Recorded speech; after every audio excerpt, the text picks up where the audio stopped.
रोगप्रतिकारक शक्ती वाढवणारे, मेंदूला पौष्टिक, पचनास हलके आणि ऊर्जा देणारे असे हे लाडू घरातल्या सगळ्यांसाठी परफेक्ट आहेत. मुलं आणि मोठे दोघांसाठी हे लाडू सुपरफूड आहेत. तर आज आपण बनवणार आहोत अत्यंत पौष्टिक आणि हेल्दी अंकुरित मूग, जवस आणि अक्रोड लाडू, तेही गुळाच्या गोडीने. लहान भुकेसाठी संध्याकाळच्या वेळी कधीही तुम्ही हे लाडू खाऊ शकता. चला तर मग लगेचच सुरू करूयात. सर्वात आधी स्प्राउटेड मूग किंवा अंकुरित जे मूग आहेत ते आपल्याला भाजून घ्यायचे आहेत. हे पहा, मुगाला छान असे मोड आलेले आहेत. सुरुवातीला आपण ह्याला ड्राय रोस्ट करून घेणार आहोत. इथे 2 वाट्या मोड आलेले मूग घ्यायचे आहेत आणि सुरुवातीला ड्राय रोस्ट करायचे आहे. तुपाचा वापर करायचा नाही. ह्यामधलं पाणी आपल्याला सगळं काढून टाकायचं आहे आणि हे जे मूग आहेत ते अगदी खमंग आणि हलके होईपर्यंत आपल्याला भाजून घ्यायचे आहेत. फ्लेम मीडियम ठेवायची आहे आणि मीडियम फ्लेमवरती आपल्याला हे व्यवस्थित भाजून घ्यायचे आहेत. हे पहा, हलकेसे इथे भाजून झालेले आहेत. पाणी ह्यातलं बऱ्यापैकी निघालेलं आहे. जवळ-जवळ 7 ते 8 मिनिटं झाली की मुगातलं पाणी जे आहे ते कमी होतं. आता ह्यामध्ये अगदी थोडंसं 1 टेबलस्पून साजूक तूप घालायचं आणि मूग आता छान हलके सोनेरी रंग येईपर्यंत परतून घ्यायचे आहेत. मस्त खमंग वास सुटलाय. मुगाला हलकासा सोनेरी रंग सुद्धा आलेला आहे आणि जे पाणी आहे मुगामधलं ते सुद्धा पूर्णपणे निघून गेलेलं आहे. आता आपण हे एका भांड्यामध्ये काढून घेऊयात. तुम्ही पाहू शकता मस्तपैकी मूग भाजलेले आहेत. भांड्यामध्ये काढून घेऊयात. तुम्हाला माहित आहे का, अंकुरलेले मूग लाडूंना हलकीशी गोडसर चव देतात आणि ते पौष्टिकही जास्त असतात. चला, मूग इथे व्यवस्थित भाजून झाले की आता पुन्हा त्याच कढईमध्ये अर्धी वाटी जवस आपल्याला व्यवस्थित भाजून घ्यायचे आहे. कुठल्यातरी एकाच वाटीचं प्रमाण ठेवायचं आणि त्याच वाटीने किंवा त्याच भांड्याने सर्व साहित्य मोजून घ्यायचं आहे.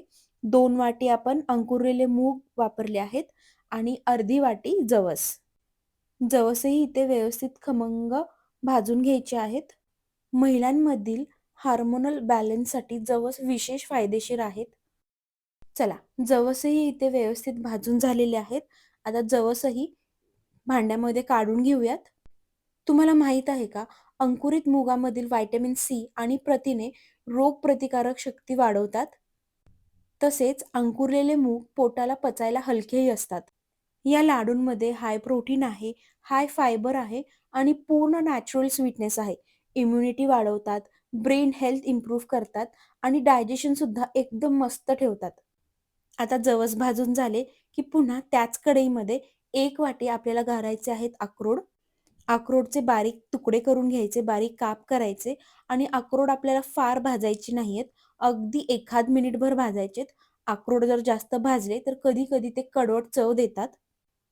फक्त 1 ते 2 मिनिटं लो फ्लेमवरती हलकेसे परतून घ्यायचे आहेत. अक्रोडही व्यवस्थित भाजून झाले आहेत. हेही आपण भांड्यामध्ये काढून घेऊयात.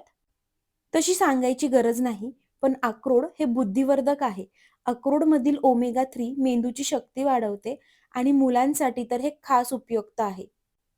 शिवाय जवस आणि अक्रोडमध्ये हेल्दी फॅट्स देखील आहेत. चला, तिन्ही जिन्नस म्हणजेच मूग, जवस आणि अक्रोड व्यवस्थित भाजून झाले. भांड्यामध्ये काढून घ्यायचे आणि पूर्णपणे थंड होऊन द्यायचे. हे पहा, पूर्णपणे हे थंड झालेलं आहे. आता आपण इथे गुळाचा पाक वगैरे काहीही करणार नाहीयेत. फक्त गूळ वापरणार आहोत. अगदी सोपी रेसिपी आहे.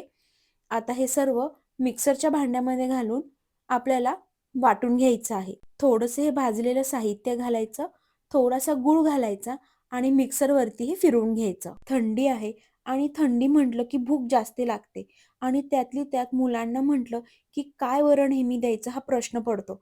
अशा वेळेस त्यांचा डब्बा असो किंवा छोटी भूक असो किंवा मग 4-5 वाजताची काहीतरी खाण्याची इच्छा होते ना, ती वेळ असो, त्यावेळेस हे लाडू परफेक्ट आहेत. बरं, मिक्सरवरती हे फार बारीक वाटायचं नाहीये. थोडंसं जाडसर ठेवायचं. त्यामुळे लाडूंना एक टेक्स्चर मिळतं आणि खायलाही छान क्रंची असे लागतात. बाकीचं राहिलेलं सुद्धा असंच वाटून घ्यायचं आहे. थोडंसं गूळ आणि थोडंसं भाजलेलं साहित्य असं घालून हे एकत्र वाटून घ्यायचं आहे. बरं, मिक्सर जास्त वेळही खूप फिरवू नका, नाहीतर गूळ वितळेल आणि लाडूंसाठी आपल्याला जसं टेक्स्चर हवं आहे ते येणार नाही. पल्स करत बारीक करून घ्यायचं. चला, सर्व आपलं वाटून झालेलं आहे. आता चव वाढवण्यासाठी ह्यामध्ये घालायची आहे अर्धा टीस्पून वेलची पूड, थोडंसं जायफळ घातलं तरीही चालेल आणि 2 चमचे साजूक तूप. तुम्हाला जर तुपाचं प्रमाण कमी वापरायचं असेल तर अगदी एखाद टेबलस्पून तूप घातलं तरीही चालेल. आता हे सर्व मस्तपैकी मिक्स करून घ्यायचं आहे आणि ह्याचे लाडू वळून घ्यायचे आहेत. मी सजेस्ट करेल की शक्यतो मोड आलेले मूगच वापरा. पण तुम्हाला जर ती प्रोसेस खूप मोठी वाटत असेल किंवा मूग बराच वेळ तुम्हाला वाटतंय की भाजावे लागतील, असं जर वाटत असेल तर काय करायचं, मोड आलेले जे मूग आहेत ते उन्हामध्ये पूर्णपणे वाळून द्यायचे आणि मग ते ड्राय रोस्ट करायचे. मोठे लाडू वळवण्यापेक्षा बाईट साईज लाडू वळवायचे, म्हणजे स्नॅक टाईमला एक छोटासा लाडू घेतला की पुरेसा आहे. अगदी सहजपणे हे लाडू वळतात, तुम्ही पाहू शकता. बाइंडिंगही व्यवस्थित आलेलं आहे, गुळाचं प्रमाणही व्यवस्थित आहे. आता लाडू वळवून झाले ना की भाजलेले तीळ घ्यायचे आणि भाजलेले तीळ लाडूला लावून घ्यायचे, म्हणजे दिसायलाही सुरेख आणि थंडी आहे तर तिळाचं पोषणही मिळतं. तीळ लाडूला व्यवस्थित लावून घ्यायचे आणि भाजलेलेच तीळ वापरायचे. मुलांना आहे ना काहीतरी आकर्षक दिसलं ना की ते सहजपणे खातात. आता बघा ना, हा लाडूच किती सुंदर आणि सुरेख दिसत आहे.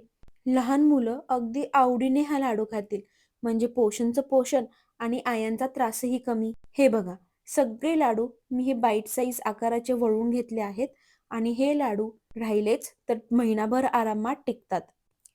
तर मित्रांनो, असे बनले आपले अंकुरित मूग, जवस, अक्रोड लाडू. फक्त चविष्टच नाहीत तर पूर्ण कुटुंबाला निरोगी ठेवणारे सुपरफूड लाडू आहेत. खरं सांगा, खायला लाडू हे जेवढे हेल्दी आहेत तेवढेच दिसायलाही सुरेख दिसतायत की नाही? आहाहा! गुळाचा पाक नाहीये तरी पण लाडू एकदम मस्त झाले आहेत. नक्की करून बघा आणि मुलांच्या टिफिनमध्येही द्या. व्हिडिओ आवडला असेल तर लाईक, शेअर आणि सबस्क्राईब करायला विसरायचं नाही. पुन्हा भेटूया एका हेल्दी रेसिपीसह.